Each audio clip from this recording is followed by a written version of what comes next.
Oke, Pak. Kita mulai aja, Pak. Oke, kita mulai ya. Oke, Siang Bapak Ibu. Hari ini kita ngobrol-ngobrol lagi seputar makroekonomi. Tapi disclaimer dulu ya. Obrolan ini hanya memberikan satu sudut pandang dari satu sisi ekonomi. Dan ini juga masih menjadi perdebatan di antara para ekonom-ekonom itu sendiri. Ini juga belum berpengaruh terhadap IHSG yang kemarin ditutup all time high. Gitu ya. Bulan lalu kan kita sudah bahas ya, apakah tapering the Fed versus window dressing akan berpengaruh gitu kan. Tapering the Fed akan membatalkan window dressing. Seperti yang kita lihat saat ini, window dressing masih berlangsung. Bahkan IHSG berhasil ditutup all time high. Oke, apa yang terjadi pada makroekonomi saat ini? Seperti yang kita tahu, pandemi tahun lalu menyebabkan penutupan di industri di seluruh dunia dan sebagian besar dari kita dikurung di dalam rumah. Ini menyebabkan aktivitas industri berkurang. Tapi sekarang lockdown secara bertahap dilonggarkan. Permintaan barang dan jasa meningkat. Produsen dan pemasok sekarang tidak dapat memasok sebanyak yang mereka bisa di periode pra-pandemi. Permintaan barang meningkat jauh lebih cepat.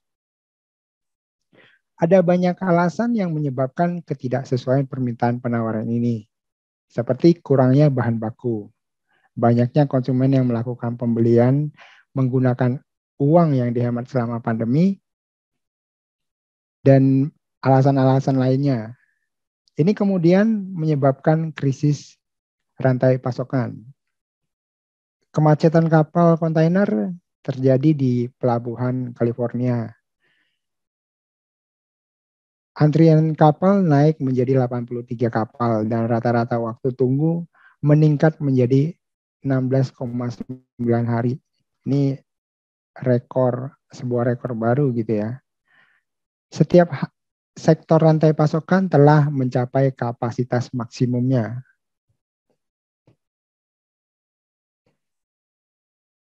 Kekacauan rantai pasok ikut berkontribusi terhadap naiknya indeks harga produsen.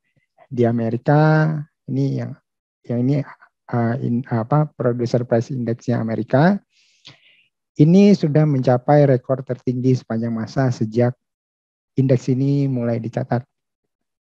Di China, harga produsen naik pada laju tercepat dalam 26 tahun terakhir di bulan Oktober. Ini naiknya cukup signifikan.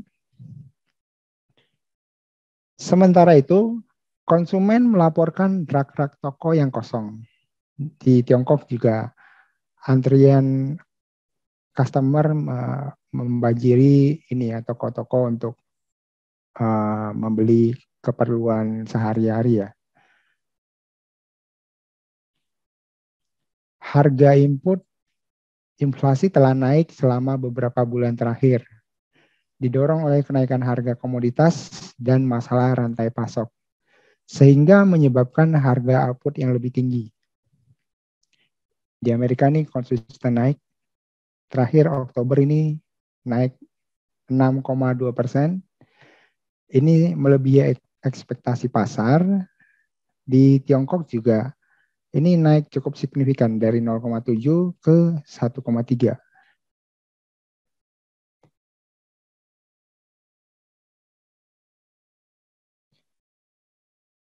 Kekacauan rantai pasok telah menjadi hambatan ekonomi dan resiko politik bagi Presiden Joe Biden. Sentimen konsumen yang diukur oleh Universitas Michigan turun menjadi 66,8 pada November karena tingkat inflasi dan kepercayaan yang berkembang di kalangan konsumen bahwa belum ada kebijakan yang efektif untuk mengurangi kerusakan akibat lonjakan inflasi. Ini juga angka terendah 10 tahun terakhir. Ini adalah suatu indikator yang mengukur kondisi finansial orang Amerika dan pandangan mereka terhadap ekonomi. Kalau angka nilai sentimen ini rendah, artinya mereka tuh percaya bahwa kondisi ekonomi negaranya itu tidak sedang baik-baik saja.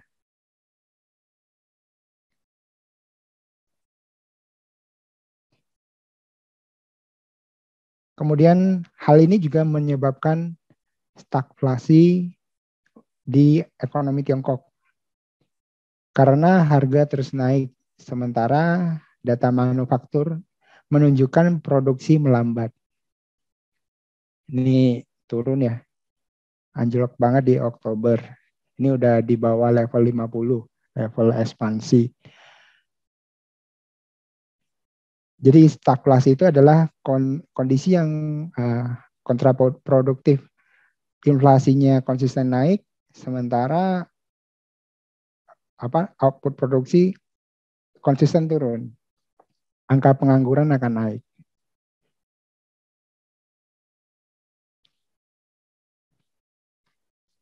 Sudah bukan rahasia lagi kalau bahan baku dan barang setengah jadi sebagian besar diimpor dari Tiongkok.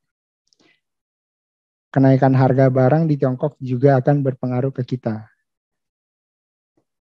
Biaya produksi naik, sementara daya beli belum sepenuhnya pulih, sehingga pertumbuhan ekonomi kita tidak pulih secepat perkiraan sebelumnya.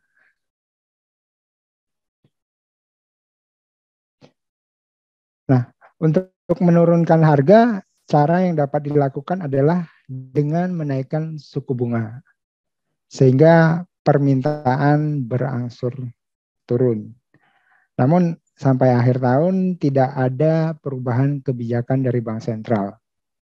Baik The Fed, ECB, hingga Bank Indonesia. Semua akan stay dengan suku bunga yang sekarang diterapkan. Di sini juga ekspektasi pasar tidak berubah ya. Ini pertemuan FOMC berikutnya 15 Desember, suku bunga 100% perkiraannya masih tetap di kondisi sekarang. Nah, ini mungkin akan berubah tahun depan. Tergantung dengan kondisi inflasi dan bagaimana para pemangku kepentingan memandang inflasi sebagai suatu ancaman terhadap ekonomi atau tidak.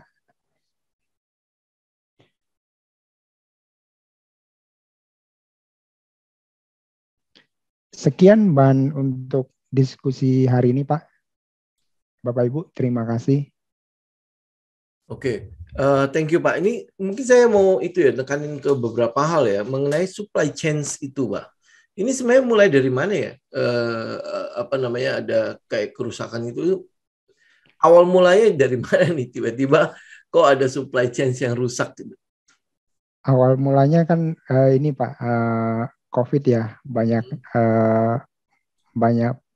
pengiriman yang ditiadakan, terus produksi juga berkurang, gitu ya. Contoh minyak sawit yang lagi naik harga nih.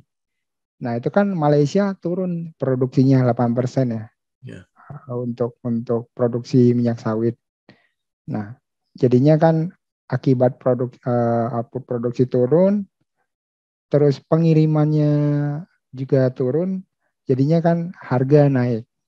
Dan dari sisi permintaan itu malah digenjot sama Bank Sentral sama pemerintah. Gitu ya, pemerintah ngeluarin stimulus, kasih semacam BLT gitu ya, dikasih setiap warga $1.400. Terus Bank Sentralnya nerapin suku bunga mendekati 0% gitu ya. Jadi dari sisi demand itu tuh digenjot terus gitu. Tapi supply-nya nggak ada. Jadi ada uang tapi nggak ada barang yang bisa dibeli. Gitu. Iya, memang kita lihat harusnya sih beberapa bulan yang lalu ya harga-harga barang yang di US itu terus meroket ya. Kayaknya apalagi dengan data waktu tunggu yang buat bongkar barang aja sampai selama itu ya. Iya. Itu yang akan mulai merubah supply chain itu ya. Mungkin dia bisa kira-kira nanti bisa mencapai apa ya, kita bilang tingkat kestabilan lagi atau bakalan tetap akan seperti itu. Nah, itu yang masih jadi perdebatan. Bulan lalu kan Biden sudah memerintahkan supaya pelabuhannya itu tuh buka 24 jam, beroperasi 24 jam untuk mengatasi bottleneck ini. Itu tadi chart yang saya tunjukkan itu tuh laporan Jumat minggu lalu, Pak. Jadi kelihatan tidak begitu berhasil ya. Gitu. Dan Gedung Putih juga di rilis resminya bilang masalah supply chain ini akan teratasi 6 bulan ke depan. Itu Juni postingnya, rilisnya. Okay. Nah, dari Juni sampai sekarang tinggal sebulan lagi nggak ada teratasi, Pak. Malah semakin parah. Gitu kan. Pimpinan The Fed juga bilang, iya nih masalah supply chain ini ternyata nggak seperti yang kita bayangkan ya. Malah tetap di luar kendali gitu. Kita lihat Eropa malah gelombang ketiga, keempat dan seterusnya gitu kan. China juga baru-baru ini memerintahkan warganya untuk menumpuk makanan gitu supaya karena untuk jaga-jaga lockdown gitu kan. Jadi supply chain ini kalau mereka mau mengatasi ini kayak ibarat mereka menebak kapan pandemi ini selesai. Kan kita nggak ada yang bisa prediksi kan. Mereka juga nggak bisa prediksi kapan akan selesai. Di sini selesai, di sana gelombang baru. Gitu aja terus sampai inflasi naik setinggi-tingginya mungkin ya. Gitu. Iya. Itu bisa gini nggak Pak ya? Ini kan berarti US itu kan pasar utama ekspornya kita juga kan ya. Itu pasar kedua terbesar setelah Cina kalau nggak salah ya. Berarti pengiriman barang kita yang ke sana, yang kita ekspor ke sana, itu juga pasti ke pending. Iya Pak. Betul ya? Iya. Nah, efeknya ke Indonesia gimana? Apakah Indonesia juga nanti akan kayak kemarin kan ribut tuh, kita nggak kontainer-kontainer pada kurang karena apa? Kita importnya kan berkurang tuh, jadi kontainer nggak balik. Itu kayak gitu, kayak gimana itu? Impact ke Indonesia? Impact ke perusahaan-perusahaan ekspor mungkin enggak ya Pak ya. Saya dapat info dari teman kalau ekspor itu lagi lagi kencang-kencangnya Pak. Kalau perusahaan di Indo gitu. Mungkin satu-satunya sektor yang masih yang survive ya selama pandemi ini. Ekspor jalan terus, malah meningkat, malah melonjak gitu. Terus usaha pengiriman kargo, gitu.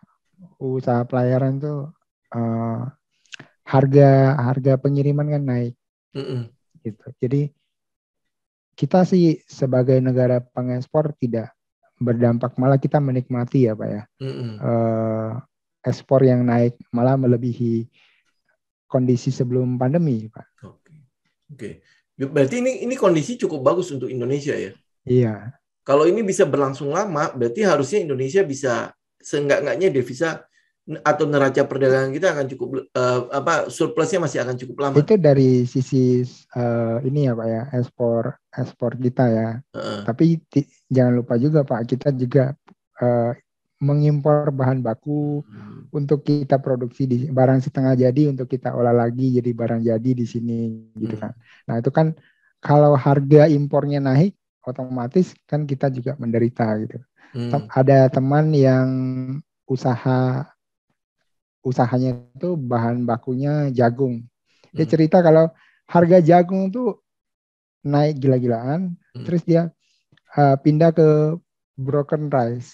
Broken rice naik juga sekarang. Nah, pindah ke tepung tapioka. Nah, tepung tapioka juga naik juga. Nah, dia sekarang bingung mau pindah kemana lagi gitu kan. Sementara daya beli kita belum naik sekencang Amerika, gitu. Inflasi kita masih rendah. Kalau mereka naikin harga, resikonya mereka nggak ada yang beli produksinya, gitu. Sama juga kayak minyak sawit gitu kan. Ya. Minyak sawit kan, bukan minyak sawit, ini bensin, solar dan segala macam. Nah, solar kan mahal nih sekarang dan naik ya, minyak dunia. Nah kan sebelumnya kita ganti dengan biodiesel ya. Ya. Nah biodiesel sekarang masalahnya naik juga Pak, Ya. karena energi naik kan. Ya. Nah, mau pindah kemana lagi? Ujung-ujungnya minyak sawit juga naik gitu. Kita mengimpor minyak nih untuk konsumsi kita. Kita bukan negara penghasil minyak lagi. Jadi harga energi naik karena supply yang dibatasi sama negara-negara penghasil minyak, itu membuat kita juga menderita karena defisit APBN akan membengkak. Pak Jokowi kan kemarin menegur ini ya, Pertamina ya, impor minyak kita itu masih terlalu besar katanya. Yaitu apalagi harga energi naik, yang ada nanti defisit kita tambah bengkak. Dolar terhadap rupiah akan naik. Gitu. Dengan naiknya bahan baku, dengan naiknya harga energi gitu. Oke. Ini kalau begitu ya, makanya ini mungkin bagaimana kita melihatnya supply chain ini? Apakah ini nanti ke depannya akan tetap menguntungkan kita atau sebenarnya ujung-ujungnya ekonomi kita akan kena juga? Mungkin sekarang kita lihatnya baik-baik aja ya. Atau seperti apa? Ini kayak apa sih kita bilang ya? Bara dalam sekam ya, cuman baru kelihatan asap, tapi apakah nanti akan timbul api nggak? Nah, kita nggak tahu ini seberapa parah nih kenaikannya. Kalau kenaikan harga yang wajar ya, kita masih menikmati keuntungannya. Tapi kalau naiknya itu nggak wajar, itu menyebabkan produsen harus menaikkan harga, ujung-ujungnya kena ke kita sih. Karena beda lah kita dengan negara Amerika yang bisa cetak uang sebanyak-banyaknya. Mereka cetak dolar, kita cetak rupiah. Itu dolar kan dibeli minyak kan dibeli pakai dolar, bukan dibeli pakai rupiah gitu kan. Iya. Ya kita belum ada kerja sama ekonomi kayak Indonesia sama Malaysia sih ya, bisa pakai ringgit ya. Sama Arab belum bisa pakai rial ya. Enggak, itu udah kesepakatannya Arab dengan Amerika. Harga minyak acuannya dolar. Oke. Nah, kalau lihat begini, ini kan ada kenaikan harga komoditi yang begitu tingginya nih. Indonesia kan ada negara komoditas kan. Itu kalau lihat dari ini ya, ini kalau harga komoditas tetap tinggi-tinggi, nah ini kira-kira ketutup nggak? Ya enggak sih, karena kita kan juga pakai ya komoditas itu sendiri di dalam negeri. Untuk PLN apakah udah terpenuhi atau tidak gitu kan. Harga listrik kalau dinaikkan gimana untuk menutupi kenaikan harga komoditas yang dipakai oleh PLN gitu kan. Nggak tahu sih apakah ini bisa bertahan seberapa lama. Tapi ini batu bara kan bukannya sudah ini apa ya, agak turun ya dibandingkan sebelumnya kan sampai 200 berapa. Iya, sekarang dolar masih di level di bawah 200 sih. Iya. Udah di bawah 200 lagi. Oke, ini ada satu pernyataan dari Pak Arsono. CPO harga naik, petani ada uang, bisa buat belanja, otomatis mendorong daya beli. Cukup kuat nggak daya beli di sana? Ya untuk petani CPO sih bisa Pak. Tapi yang lain-lain kan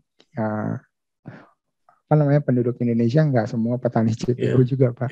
Paling banyak cuma usaha yang lain gitu kan. Ya juga mereka menghasilkan CPO itu bisa diolah dan dikirim ke luar nggak, bisa menghasilkan nilai jual nggak produksi mereka gitu. Kalau mereka bisa menghasilkan dan menikmati komoditi super cycle sih bagus Pak. Ya. Tapi biasanya memang petani pasti kebagiannya yang ya lu naik dikit-dikit doang gitu ya.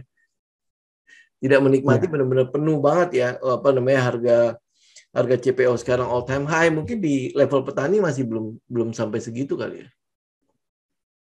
Kurang tahu kalau kalau realnya di lapangan bagaimana Pak? Oke. Oke. Nah, kita balik lagi ke itu. Tadi dikatakan ada demand yang naik karena itu makanya manufaktur mungkin kebagian demand yang terlalu besar gitu. Apa benar kita katakan gini lah, di Indonesia aja dulu ya. Benar nggak ada peningkatan demand yang begitu besar karena mereka hold uang selama pandemi itu dia tidak belanja nih, tiba-tiba kan aktivitasnya udah mulai jalan lagi nih. Itu demand itu benar-benar kedorong kuat banget sehingga manufaktur kewalahan.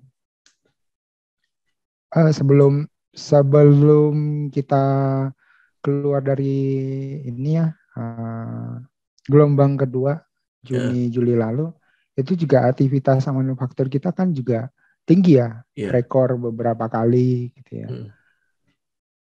Nah, itu juga didorong sama permintaan dari luar sih Pak.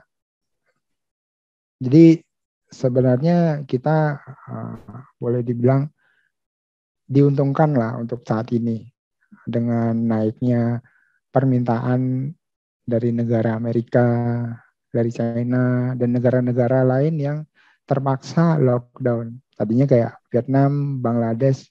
Vietnam kan tadinya nggak lockdown. Sekarang karena varian Delta, mereka harus lockdown. Nah, itu mempengaruhi output produksi global gitu. Jadi kita diuntungkan, kita kayak mensubstitusi produksi yang tadinya dihasilkan oleh Vietnam. Nah, makanya indeks manufaktur kita bulan kemarin juga rekor ya Pak ya. Iya. Paling tinggi malah, all time high. Iya. Oke. Nah, ini apakah ya? Ini makanya saya sih penasaran banget. Kalau sampai nanti gelombang ketiga berhasil diatasi nih, ya kan sekarang udah keluar tuh pernyataan kalau nanti Natal dan Tahun Baru itu akan ada PPKM level 3. Ya kan? Nah, kalau itu berhasil diatasi, ini kira-kira output yang sudah kita dapat nih kayak Vietnam segala macam, mereka kan udah pindah tuh order mereka ke Indonesia. Terus habis itu yang di Cina juga kayaknya kemarin yang waktu krisis energi juga ada order-order yang katanya udah sampai diterima di Indonesia kan. Habis kalau pandemi ini berhasil kita atasi, kira-kira output itu keluar apa atau tetap ada di sini? Kalau kita berhasil melewati gelombang berikutnya dengan tidak ada lonjakan kasus, ya tetap aktivitas ekonomi akan membawa pertumbuhan ekonomi yang terus membaik buat kita gitu. Tentu saja. Cuma kan menjadi pertanyaan, negara-negara dengan vaksinasi rate di atas 50% seperti Eropa aja itu menghadapi gelombang berikutnya. Malah Austria kemarin lockdown lagi gitu ya. Apalagi Indonesia yang vaksinnya baru mencapai 40% sejauh ini. Gitu. Masih jauh dari kata aman lah Pak. Gitu. Apalagi ini kita berhadapan dengan varian baru. Ya, Delta plus lagi ya. Ya. Kalau saya sih agak pesimis ya, kita bisa melewati gelombang ketiga dengan baik. Karena peraturan yang diterapkan itu ya sekedar peraturan aja. Kemarin itu yang PPKM darurat ya kita lihat di lapangan implementasinya kayak gimana ya. Malah lebih bagus PSBB yang awal pertama kali gitu. PPKM itu kata orang kepanjangannya pintar-pintar kamu muter gitu. jadi tergantung kita itu mau lewat jalur mana gitu. Iya, kalau jalur utama ditutup kan tikus banyak ya. Iya, Indonesia ini susah. Oke. Ya, ini memang kesadaran dari masyarakat sih ya. Yang Eropa aja yang mungkin tingkat kesadarannya agak tinggi ya. Kita boleh katakan begitu ya, tingkat kesadaran agak tinggi aja masih terjadi gelombang ketiga, keempat ya. Nah, sekarang Indonesia bagaimana kan? Ya mungkin ya itu juga yang dikhawatirkan oleh market ya. Kira-kira akan seperti apa? Makanya pergerakan teknikalnya indeks harga saham gabungan juga tidak merespon soal output itu, soal bagusnya data-data ekonominya kita ya. Tapi sekarang itu justru ini Pak, justru kalau berita buruk itu misalnya COVID terjadi gelombang ketiga itu malah jadi berita baik. Yeah. Kenapa? Karena dengan adanya gelombang ketiga, bank sentral yang sudah ancang-ancang untuk menaikkan suku bunga bakal batal lagi, bakal ngerem lagi, pikir-pikir lagi gitu kan. Ini printing money lagi. Nah, itu uang bisa buat trading, bisa buat ya beli aset segala macam lah. Berarti jadi artinya berarti ini kita menemukan jawabannya nih. Kenapa setiap kali kenaikan kasus-kasus masuk ke gelombang kedua, indeks naik, ya nanti gelombang ketiga mungkin indeksnya naik. Berarti ini jawabannya adalah karena ada injeksi likuiditas ya. Iya. Jadi likuiditas itu tuh terus diinjeksi. Terus pemerintah ngasih berbagai stimulus, nanti cair lagi BLT. BLT itu bisa buat mendongkrak konsumsi, bisa buat beli saham dan macam-macam lah, beli kripto. Ini makanya ujung-ujungnya akhirnya uang itu nggak ada artinya ya. Iya. Karena saking banyaknya kan. Itu masih berlaku nggak sih supply demand itu? Uang nggak ada gunanya lagi. Tentu saja Pak, kan ini demand-nya ini besar nih, supply-nya sekarang kan masalah supply. Nah, supply-nya nggak bisa memenuhi demand sebanyak itu ya, akhirnya terjadi inflasi seperti yang kita lihat sekarang ini. Gitu. Semua harga bahan baku naik. Ya begitu. Oke, Pak, ini ada pertanyaan nih. Apakah ada solusi buat kita terkait hal tersebut kalau terjadi? Jadi solusi kita apa? Solusi terhadap apa-apa. Mungkin kalau misalnya kita jadi kayak stagflasi lah, ya atau mungkin ya supply chain ini akhirnya benar bagus lagi, ya subsidi kita tetap membengkak, ya komoditi mungkin harganya turun. Nah, kalau itu terjadi, kira-kira kita masih punya solusi lain nggak? Ya untuk minimal masih tetap menstabilkan pertumbuhan seperti saat-saat ini gitu. Menstabilkan pertumbuhan saat ini. Ya, jadi sekarang kan pertumbuhan ekonominya kan ada di sekitar 4, ya mungkin mau naik ke 5 segala macam kan. Itu kan satu dibantu oleh yang tadi ekspor kita bagus. Terus harga komoditi kita sedang ada boom di situ kan. Kita kan negara komoditi kan. Tinggal gali jual kan bisa kan. Nah, habis itu ada harga komoditi yang CPO juga all time high, ya kan. Nah, ini kan kita diuntungkan karena banyaknya devisa yang masuk kan. Ya kan? Nah, kalau itu sampai akhirnya mungkin kita bilang mungkin ini maksudnya Pak Putra itu juga kalau sampai itu lewat. Nah, itu kan kita balik lagi ke keadaan di mana import kita jauh lebih tinggi daripada ekspor ya. Nah, itu ada sesuatu nggak yang mungkin udah kita lihat dari pemerintah bahwa dia akan bikin begini. Oh, pemerintah tuh harus ini sih.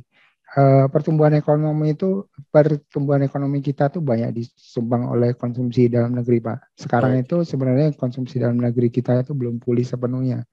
Nah, pemerintah bisa melakukan langkah-langkah untuk menaikkan konsumsi dalam negeri, gitu ya. Masalahnya kan sekarang pengangguran masih banyak, orang-orang belum sepenuhnya kembali bekerja, banyak perusahaan yang masih kesulitan cash flow, tutup, akhirnya memecat karyawannya. Nah, itu jadi tantangan buat pemerintah untuk bagaimana supaya kondisi ini bisa balik ke pre-pandemi. Akibatnya konsumsi dalam negeri naik dan pertumbuhan ekonomi kita tuh kembali naik, bisa bertahan di level sekarang setidaknya. Ya mungkin kayak PPNBM dibebaskan untuk pembelian rumah, pembelian mobil ya. Ya, tapi kalau PPNBM kan itu cuma segelintir ya Pak ya. Kita lihat PPNBM udah berjalan berapa lama kan tidak signifikan dampaknya. Tapi memang industri mobil itu katanya ini ya salah satu industri paling rumit di dunia ya gitu ya. Untuk bikin satu mobil itu perlu sekitar 30.000 komponen. Ada banyak industri yang terlibat di dalamnya. Jadi pemerintah mungkin karena itu tuh ya dia melakukan menerapkan kebijakan pembebasan PPNBM gitu ya, untuk menjaga industri-industri terkait itu tidak ikutan kolaps dan tetap bisa survive gitu. Ya, berarti dia mungkin ya keluarin stimulus PPNBM untuk manufaktur yang mobil sama yang properti ya. Karena di situ kan banyak sekali apa ya kita bilang ya roda perekonomian yang nyangkut di situ ya. Ya kalau dia nggak jalan, otomatis roda yang lain pasti nggak berputar juga kan. Iya. Gitu dan tapi kita yang lihat, harus kita antisipasi juga ini Pak. Bagaimana setelah kondisinya itu normal gitu. Defisit yang selama ini berlangsung kan perlu ditambal ya Pak ya. Yang terjadi itu harus ditambal ya, dengan pemerintah harus menaikkan pajak gitu ya. Bank sentral juga harus menaikkan suku bunga supaya tidak terjadi inflasi yang nantinya mungkin di Indonesia juga tinggi gitu. Oke. Jadi kalau ngelihat begini 2022 kita masih bisa survive dalam keadaan kayak sekarang. Tergantung kondisi COVID-nya juga sih ya Pak ya. Kalau misalnya COVID-nya terkendali, kita bisa melewati gelombang berikutnya dengan tanpa lonjakan kasus yang berarti, mungkin masih oke lah, karena aktivitas masyarakat kan saat ini aja sudah kelihatan mulai kembali ke sebelum pandemi gitu ya. Jalanan sudah macet, Google Mobility Index menunjukkan kondisinya itu sudah hampir kembali sebelum pandemi. Oke, ini ada pertanyaan nih Pak. Ini kan berarti akibat pandemi, terkendalanya supply chain di US, inflasi naik, demand yang over, berarti kan manufaktur tiba-tiba mendapatkan permintaan yang begitu besar. Ini apakah faktor yang kuat untuk menaikkan suku bunga? Nah, permintaan yang kuat itu sebenarnya tidak justru baik gitu kan. Masalahnya adalah permintaan yang terlalu kuat. Gitu. Ini masih perdebatan gitu. Nah, di antara para ekonom. Misalnya Paul Krugman, itu ekonom peraih Nobel bilang, ya inflasi memang adalah sebuah resiko dari pertumbuhan ekonomi yang overheat. Ya, apakah mau mengorbankan pertumbuhan ekonomi dengan menaikkan suku bunga? Apakah layak gitu ya? Nah, kalau dilihat lagi kan, ya itu sesuatu yang wajar. Selama warganya itu masih sanggup dengan kenaikan inflasi, ya kenapa tidak dilanjutkan dengan program yang sekarang, dengan kondisi yang sekarang gitu. Biarkanlah pertumbuhan ekonomi tetap melaju, inflasinya naik secara moderat gitu. Oke, tapi ini inflasi di Amerika kan harusnya udah paling tinggi, udah tertinggi ya, maksudnya di 30 tahun terakhir kan, udah nggak tergolong moderat lagi dong. Nah, ada sebagian yang bilang ini moderat, sebagian lagi bilang ini sudah kategori hyperinflation gitu. Jadi masih perdebatan juga Pak. Jadi kita ikutin aja bagaimana Bank Sentral itu menyikapi hal ini. Gitu. Apakah Bank Sentral tahun depan akan menaikkan suku bunga dengan inflasi yang sekarang itu sudah melebihi 2 kali lipatnya target Bank Sentral. Nggak cuma Amerika, Eropa juga wilayah Eurozone gitu ya, itu juga 2 kali dari target Bank Sentralnya. Bank Inggris BOE juga itu inflasinya juga naik melebihi target Bank Sentralnya. Nah, bagaimana mereka menyikapi ini? Gitu. Nah, pernyataan dari head-nya ECB kan kemarin, kita nggak akan menaikkan suku bunga tahun depan. Iya. Karena mungkin dia juga melihat bahwa Eropa balik lagi nih kondisi COVID. Gitu. Kalau dia salah mengambil keputusan, malah ini bikin double deep recession atau kesulitan ekonomi yang baru buat mereka. Jadi ini juga bukan sesuatu hal yang mudah untuk mereka putuskan juga sih. Yeah. Gitu. Cuma kalau untuk Amerika, khususnya Amerika itu kalau kita lihat itu mungkin ini over stimulus, terlalu banyak stimulus yang diberikan sama pemerintah dan bank sentralnya. Gitu. Mereka sudah boleh cabut sebenarnya stimulusnya. Kalau diteruskan lagi, angka 6% ini mungkin akan naik jauh lebih tinggi lagi. Mereka bisa kehilangan kepercayaan masyarakat Amerika bahwa bank sentralnya itu tidak mampu mengendalikan inflasi. Ketika mereka menaikkan inflasi itu nggak langsung serta-merta menurunkan angka inflasi. Itu perlu waktu gitu ya, ada lagging period lah supaya kebijakan mereka itu tuh efektif di pasar. Oke, nah yang program Biden kan udah disetujui tuh, yang 1 triliun infrastruktur tuh. Terus kemarin kan udah disetujuin DPR juga apa nih spending bill-nya itu juga 1, berapa triliun kan? Itu berarti kan sebenarnya 1,7 kan? Itu juga sebenarnya bagian dari stimulus kan, secara nggak langsung kan? Iya. Nah kita berarti dia supply lagi loh 1 triliun lagi ke pasar. Uang dari mana ya? Nah, uang itu kan Biden substitusi dengan memajaki orang-orang kaya di Amerika. Gitu. Yang tadinya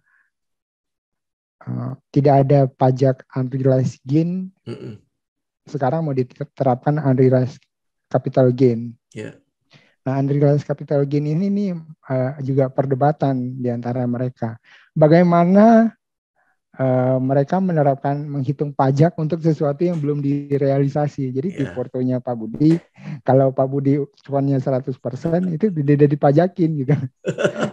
Padahal besok bisa jadi 0% ya? Iya. Gitu. Oke. Tapi ya pemerintahnya itu perlu inilah. Artinya kan kalau dia bikin satu program, dia perlu pendanaan untuk membiayai program itu. Yang social spending itu tuh kayak ini jaring pengaman sosialnya kita gitu untuk program inilah jaminan kesehatan, subsidi sekolah dan macam-macam. Iya, kalau kita lihat kan Amerika sendiri sudah lama tidak membangun negaranya sendiri kan ya. Maksudnya ada sampai kayak sebuah program yang begitu besar kayak infrastruktur yang sampai 1T itu untuk memperbaiki apa yang kita bilang jembatan lah apa segala macam kan.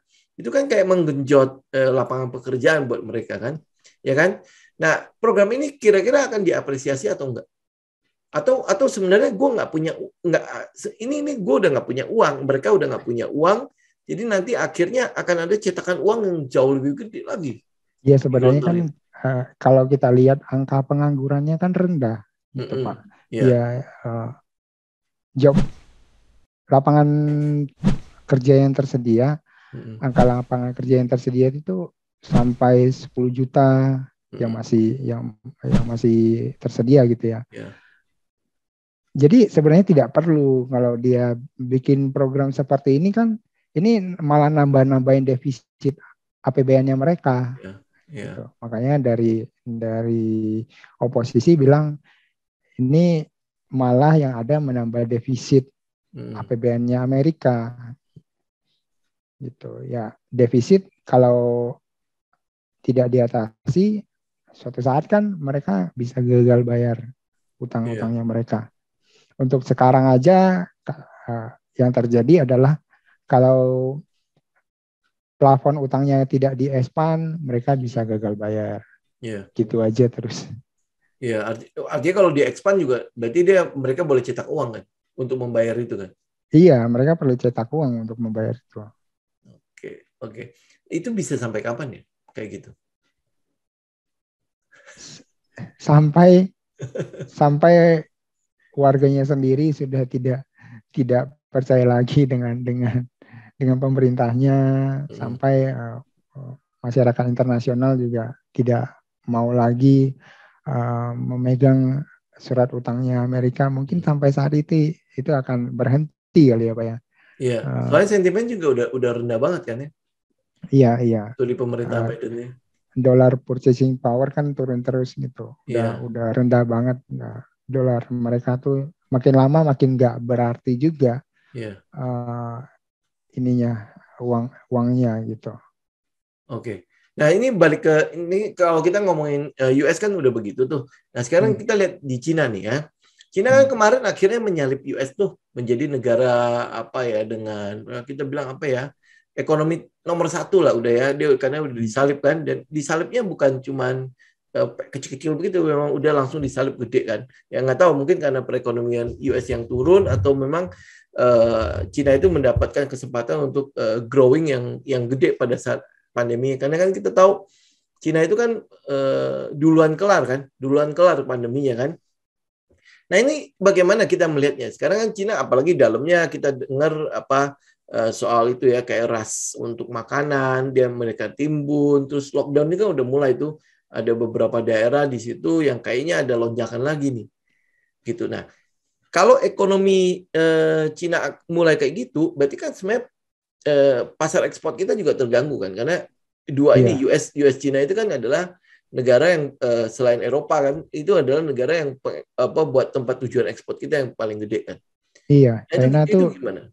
nomor 1 ekspornya kita. Selain kita impor dari mereka, kita juga ekspor ke sana paling besar gitu ya.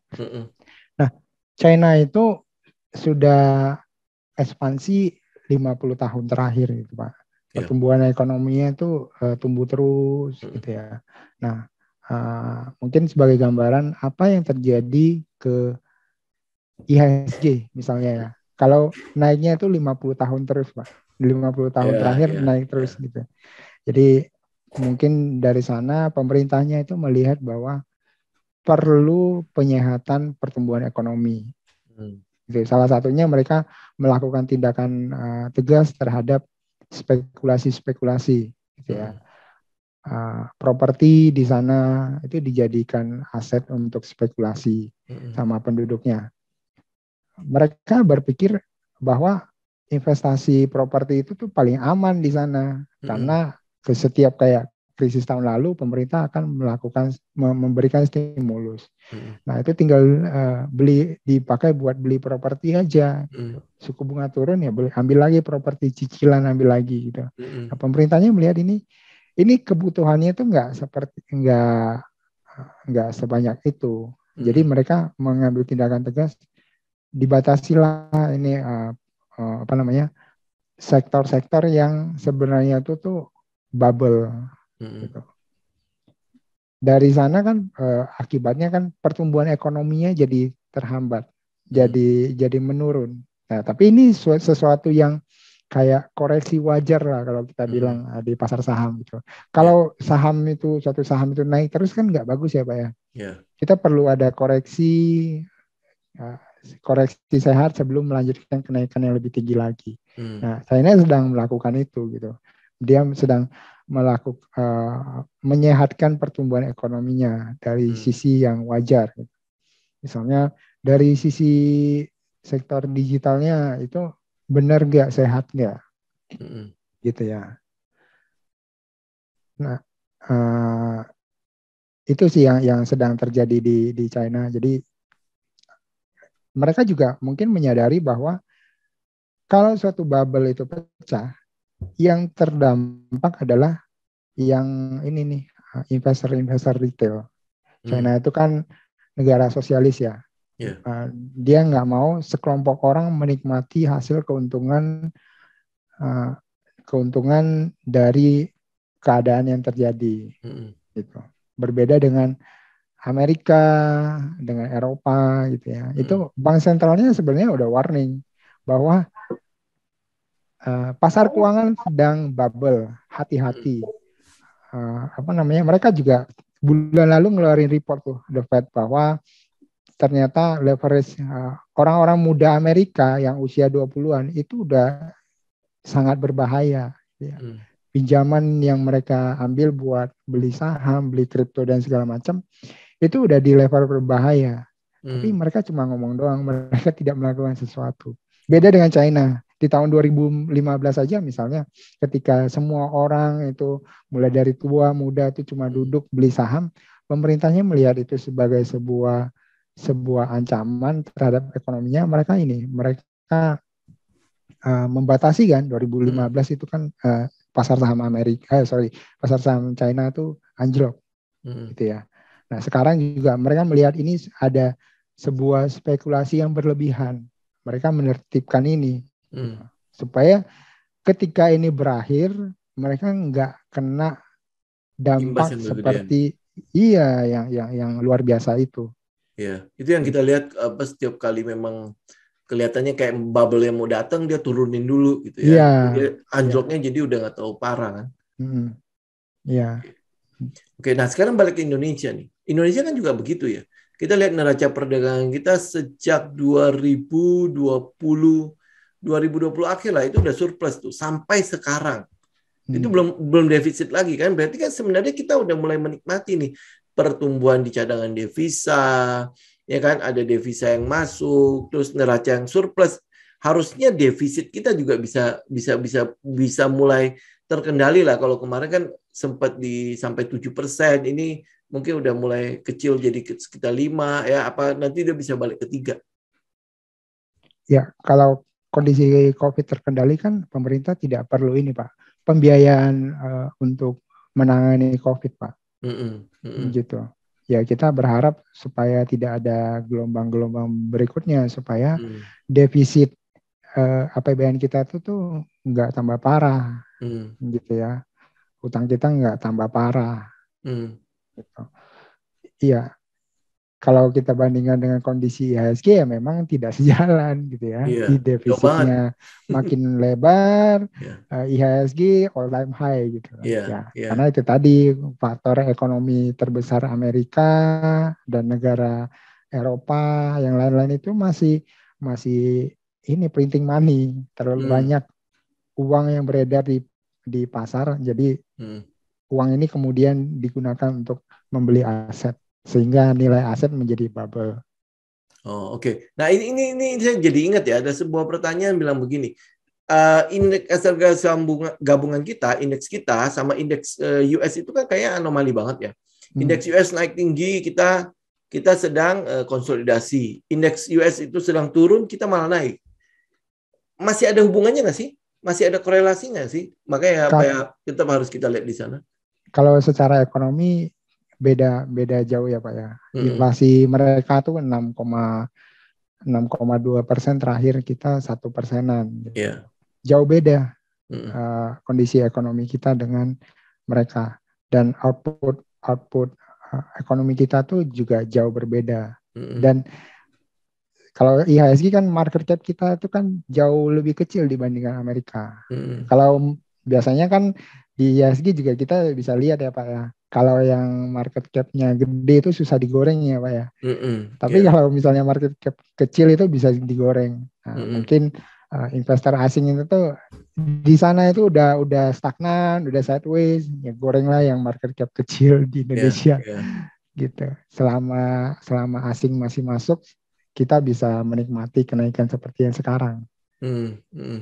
Selama dia belum keluar ya, sebelum dia balik kampung ya. Iya. Oke, dan kelihatan nggak sih kalau misalnya mungkin ya 2022 market kita masih cukup menarik untuk mereka? Kalau tidak ada perubahan dari bank sentral, itu masih ini ya Pak ya, masih on track ya. Mereka masih akan melakukan pembelian, masih akan trading di pasar kita mungkin ya. Nah, bank sentral mana nih yang berubah? Amerika. Karena ketika Amerika naikin suku bunga, Bank Indonesia kemungkinan besar akan ngikutin. Berarti ada bisa jadi risk off gitu ya? Iya, ada satu anekdot gini Pak. Kalau di Amerika nih bank sentralnya tuh mutusin kenaikan suku bunga tuh mereka melihat berbagai data ekonomi, lihat data inflasi, lihat nilai penjualan retail segala macam ya, data ekonomi lah. Kalau Bank Indonesia itu lihatnya cuma satu, Pak. Amerika naikin, kita ikut naik. Oke. Padahal kalau data ekonominya kita baik-baik saja, harusnya nggak usah naik juga nggak apa-apa ya.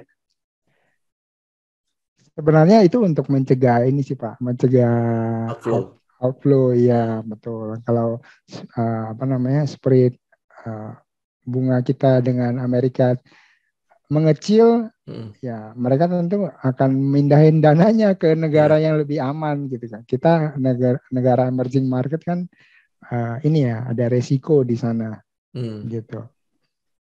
Oke. Teman-teman kalau misalnya masih ada pertanyaan silakan ya, bisa di chat ya.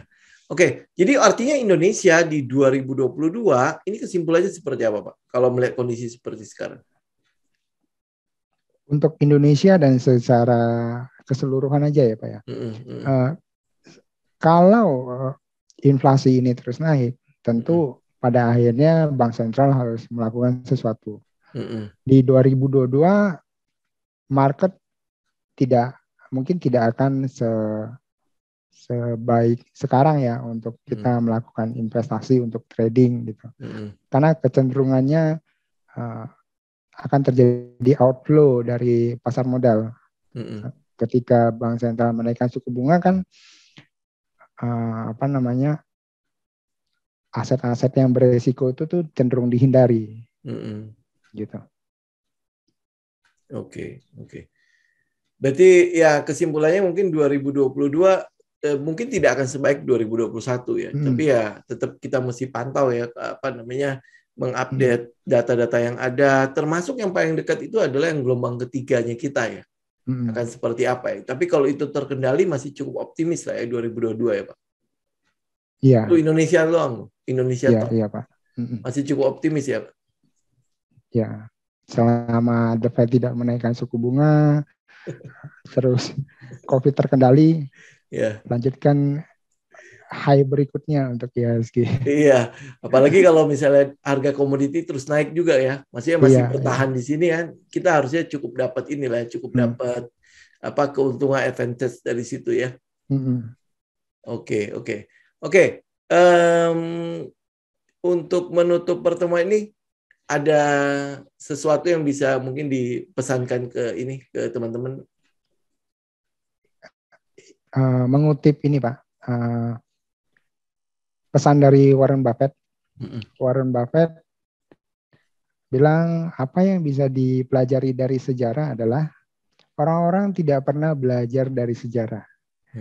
Maksudnya sekarang itu orang-orang mungkin sudah tahu ini kondisi bubble gitu ya, bubble aset keuangan. Tapi orang-orang tetap saja terlalu agresif untuk masuk ke pasar keuangan menggunakan full margin misalnya di pasar keuangan. Nah ini yang harus diwaspadai gitu ya, karena kita tidak pernah tahu bubble itu tuh kapan pecahnya. Jadi dengan kondisi ekonomi yang seperti saat ini itu mencerminkan sebuah bubble, kita harus waspada. Jangan terlalu optimis dengan kondisi yang terjadi gitu. Jadi kita mengabaikan bahwa market itu tidak selamanya bullish, pasti akan berubah jadi bearish gitu ya. Dan sebaliknya nanti ketika pasar bearish, kita juga jangan lantas pesimis terus, akan berubah kembali bullish pada waktunya. Ya, apalagi saat ini Warren Buffett juga pegang cash lumayan besar ya, terbesar dalam sejarahnya dia ya. Iya, terbesar dalam sejarah. Ya, itu harusnya ada something lah di situ ya. Iya, dia bagian yang percaya bahwa ini akan terjadi sesuatu gitu ya, dengan kegilaan seperti sekarang ini akan terjadi sesuatu. Iya, makanya dia lebih baik saya siapin cash daripada saya terkejut nggak sempat keluar ya. Oke. Thank you banyak Pak. Thank you banget untuk waktunya. Thank you untuk data-datanya. Ya, saya harapin adalah ya teman-teman juga bisa mendapatkan insight ya. Ini sedikit adalah bagaimana pandangan kita, bagaimana update kita terhadap makro. Memang oke lah, kita memang belum dalam keadaan yang baik-baik saja loh ya, belum balik ke keadaan yang di sebelum pandemi. Even sebelum pandemi pun kita masih harus ingat bahwa si COVID ini masih ada di sekitar kita. Kita masih belum dapat kayak flu gitu, sudah ada obatnya dan lain sebagainya ya.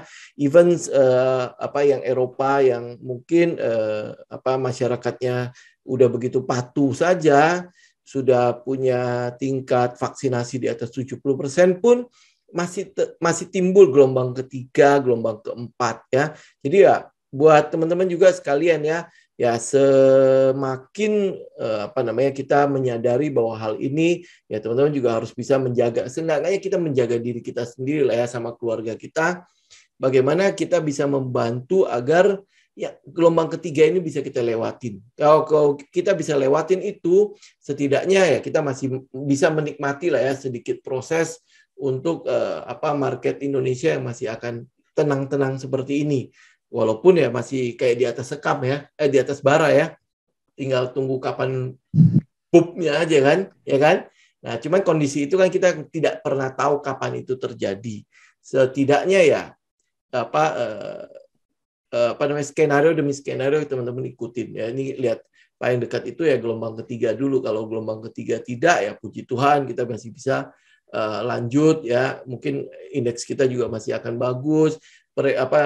Surplus kita masih berlanjut gitu kan, surplus neraca perdagangan kita bisa berlanjut gitu ya. Oke, teman-teman, thank you banget untuk waktunya. Kita ketemu lagi nanti di lain waktu ya, Pak Kaisar. Thank you banget Pak. Thank you Pak. Thank you banget Pak. Ya, thank you semua. Thank you semua Bapak Ibu. Thank you. Salam sehat ya teman-teman. Thank you untuk waktunya. Happy weekend. Happy weekend Pak. Happy weekend Pak. Oke, saya izin live ya Pak. Ya, terima kasih. Oke, God bless semua.